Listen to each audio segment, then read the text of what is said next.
Are you a business owner or a content creator or maybe just a regular individual who wants to get on social media, grow their following and get to make a lot of money in 2025? Here are 3 tips I have for you from my over 4 years experience as a social media marketer and strategist. Number 1, accept content creation. This particular message is majorly for business owners because there are lots of business owners that don't have the time to create content or see why it's important for them to create content or even have the idea of what kind of content they should create for their audience. And I totally understand it that as a business owner, you might not have all the time in the world to create content, but in 2025, if you really want to be on social media to grow your audience and you want to make sales, content creation is important. But then it's not just about creating content. You know how many people are creating content on social media? There are tons of them, but not everyone creating content on social media is getting the results they want in terms of followers and sales. Some are getting the followers, but they are struggling with sales. Some are not even getting the followers and are not getting the sales. So in 2025, here are 3 types of content you have to create, and I'm going to share with you one thing you always have to have in mind when creating this content, so you don't just create content and struggle to get the kind of result you want to get at the end of the day, which is to grow your audience and to make sales. Number 1, educational content. What do I mean by that? That's you getting to create content to educate your existing audience and those people who would see your content and get to follow you about what your business is about. As a business owner, creator, or as just a regular individual who wants to build their personal brands on social media, you have to first ask yourself, what exactly do you want people to see you as? Maybe as a doctor, you have what's his name?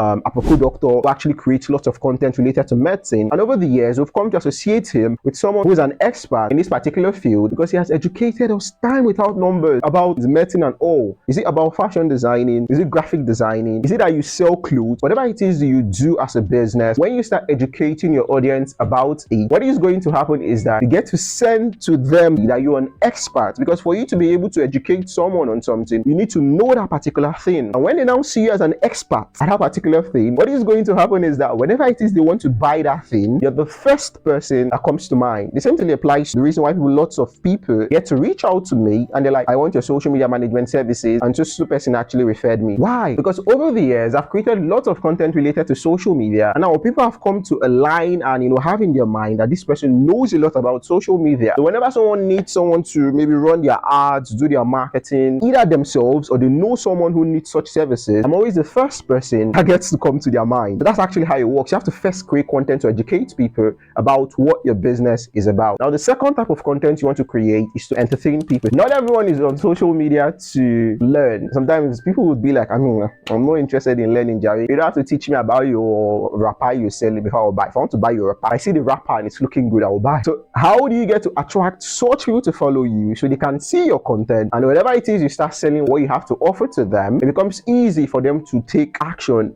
That's where entertaining content comes to play. This is the reason why we have creators like Brainjota, Sabinus, and a whole lot of them have millions of followers on social media. People naturally love to be entertained. Once you're entertaining people, even those that didn't want to listen before come and sit down and be listening, because the world is too hard and difficult for a lot of people, and at least entertaining content is a comic relief that makes them feel happy and they get to forget their sorrows. Yes, I was going to tell you one thing you always have to put in mind when creating your content. And what exactly is that particular thing? You always have to return or refer back to your business and whatever kind of content you're creating. When you're creating educational content, the centerpiece is about your business. When you're creating entertaining content, you also have to find a way to make it be about your business. Why? So that when you always consistently infuse your business into what kind of content you're creating, people would always have it at the back of their mind that this is what you do, so that whenever they need that service or product or know anyone who is going to need it, you're the first person they would be like, let's call that guy, let's call that lady. She has been posting a long time about this particular thing. I'm pretty sure she's good at it. So entertain them related to what you do. Share something funny about your experience as a graphic designer, about your experience while you're trying to weave someone's hair as a hairdresser or whatever it is you do. The third type of content you want to create, content to sell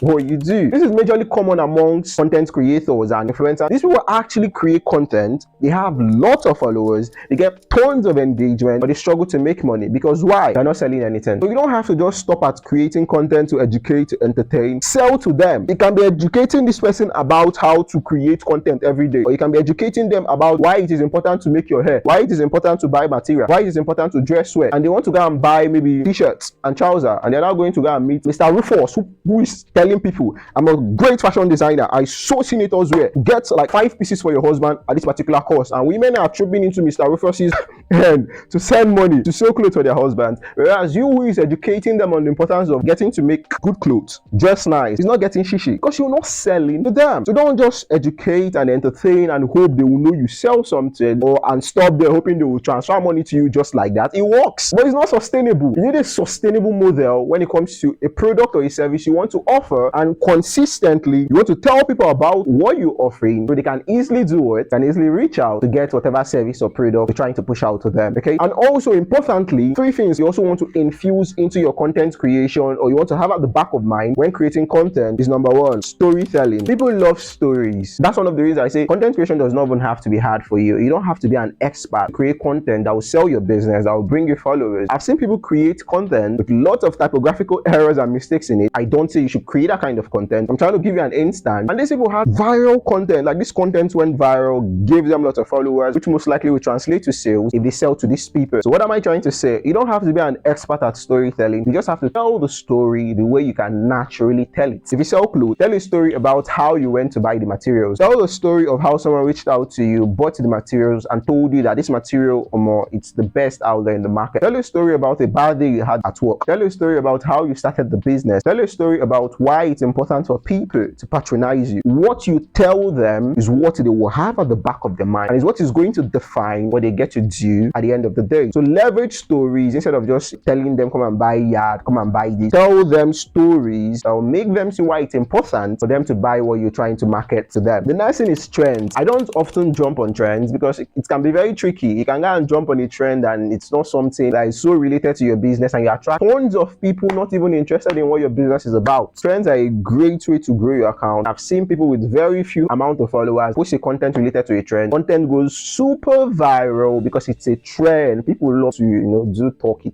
comedy, something to make people feel happy and all. So this content went viral, gave them tons of followers, and I've seen people get over 7,000 followers in less than 24 hours from posting a trend. So trends actually work, but you want to ensure that whatever trend you're jumping on to be a trend that is going to be related in your business some way, or you make a content that is going to be related to your business around the trend. Or you can just focus on the trend. You don't have to bring your business inside of it, but that's provided the trend is not something that is going to ruin your business. You don't have to talk about everything on the internet. It has to be something that will bring you the kind of people that will be interested in what you're offering. Now, the third thing is AI. AI is now becoming a thing, and everybody is jumping to ChatGPT, and everybody is jumping to, what is it called them again? Gemini. Tell me in the comment section, what are their names? What are the names of those AIs? Wow, there's cloud as well. And people are jumping to these AIs and like, create educative content for me, for my audience, on how or why it is important for them to wear fancy clothes.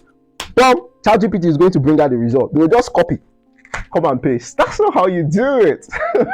Right? That's not how you utilize AI. AI is very important, but you don't want to make AI do all that job for you. Your work is to make AI work for you. So you want to retain your voice, because when everybody is now using AI, there's not going to be authenticity, and it's going to be difficult when there's no authenticity for people to pick you out from the crowd of people posting content on social media. So what you want to ensure you get to do is utilize AI in a way that it can help you. Instead of telling AI to write everything, how about you ask AI, what are the challenges my target audience face? This is my business. My business is social media management. What are my target audience? My target audience are busy business owners. Are these kind of people? Are that kind of people? What kind of challenges do these people have? I can create content that will solve their challenges or talk about their challenges, and they will now reach out to me for the solution. AI will now list out all the challenges. Challenges 1, number 1, they don't have content ideas. Challenges 2, social media is hard for them. Challenges 3, they don't even have the time to do it for themselves. And I'll be like, okay, that's good. Number 1, they don't have time. All right, I will not create content about not having time. I will not see one story. I'll be like, there's this woman I've been working for. She was struggling to make sales on social media. She have created this content, created that content, is not working. And I say, imagine that social media page, 2 weeks in, 1 month in, 2 months in, 3 months in, she's making a whole lot of sales, and I'm doing literally everything for her. She don't have to bother herself. All I just did was to know about her business. She pays, I'm getting the job done for her. If you're very, very busy, you need someone to manage your social media pages, I'm the right guy for the job. That's a post. AI actually helped me generate the problems they have. Now I decided to use my own story relating to that challenge that will bring people in that will be interested in me working for them.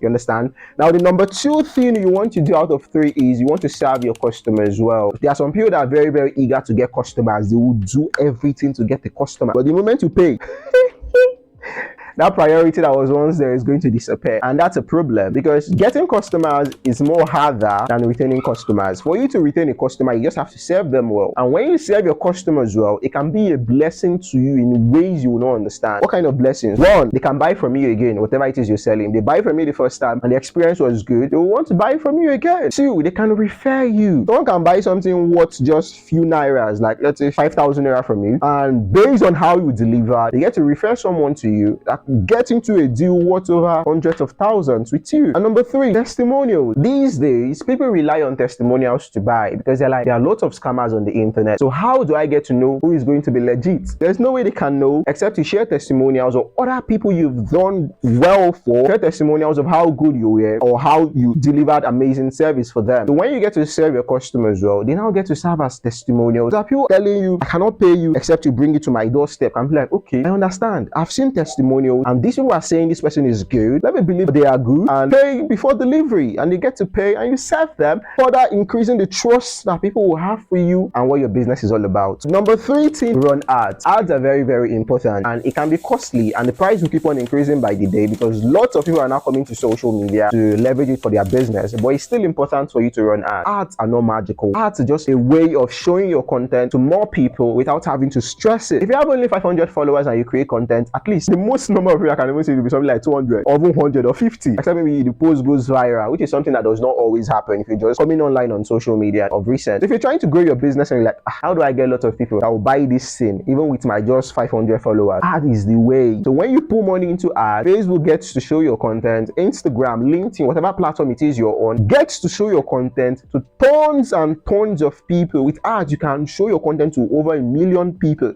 even if you have only 200 followers, which is why ads are very important. But then ads are not magical, like I said, meaning they will not always work on day one or day two or day three. But when you get to understand how it works, or you get to reach out to an expert, currently at the moment, I run ads for businesses who want to drive more leads and get to make more sales at the end of the day. When someone who knows their job, or if you're able to understand the ad stuff, gets to utilize ads, what is going to happen is that tons of people will now get to see what your business is about, and those who are interested will get to reach out. That's how sales actually happen. And when it comes to ads, one thing I also often emphasize, or I often also advise business owners, is that you don't have to only run ads when you're trying to sell something. You can run ads to grow a community, because having a community is very, very important. There are three different kinds of community you can have, or you can even have all three. You can create a WhatsApp community, you can create a Telegram community, or you can create an email list, which is still a community. And I recommend an email list, and why you have either WhatsApp or Telegram, or you can have all three. It depends on if you have the time and strength to manage all of them. But if you can, more try to have an email list and have either a WhatsApp community or a Telegram community. Now run ads that would attract the kind of people interested in your business to join all these communities. In future content, I'll talk more about communities and how you can get to join people in. But the importance is that when you've driven lots of interested people into your community, it becomes easy to sell to them. Every day you just have to wake up in the morning and go to your community, energize them, cheer them up, and tell them about what you're selling. Tell them, this is what I have for you. This is the latest collection. You have to buy now. You have to buy later. 2 is only remaining. 5 is remaining. Because when there's a community, these are people really joining because they are interested in what your business is about. So it becomes easy to sell to people who are now members of your existing community. So why I said an email list is very important is that things can happen. Facebook can ban your account. WhatsApp can ban your WhatsApp. Telegram can also ban your Telegram. LinkedIn can ban your account. Any social media platform can wake up one morning and just ban your account. And even if you have over 20,000 followers, it's gone. There's nothing you can do about it. And you're starting from the scratch. All your years of struggle down the drain. So in 2025, you want to ensure you leverage email marketing, because email marketing is like your own audience. They are not going anywhere. It's with you. It does not depend on social media algorithms. It does not depend on if social media is working or not. Wake up any day, you can send emails to your email list, and those people in your email list will get to see what you're sending to them without even algorithm issues. No algorithm palaver. Whoever is in your list, once you send your email, it's going straight to their email inbox, and they can get to see your email. It could be you educating them about something, entertaining them about something, and finding a way to infuse a link or telling them about a product or a service that you can have to offer to them. This is a whole lot of value I've shared with you, and in subsequent videos I'm going to break down this into smaller points. I'm going to focus more on each individual element just to ensure that in 2025 you'll be able to grow your social media accounts, the followers you have, your community members, and get to increase your sales at the end of the day. If you found this video helpful, kindly do also leave a comment. So the algorithm is going to push push this content and more people can get to see, and also do well to share this content with other people out there who will find it helpful. You can mention your friends that are business owners, content creators, or anyone at all that is trying to leverage social media for growth and profit in 2025. See you in the next.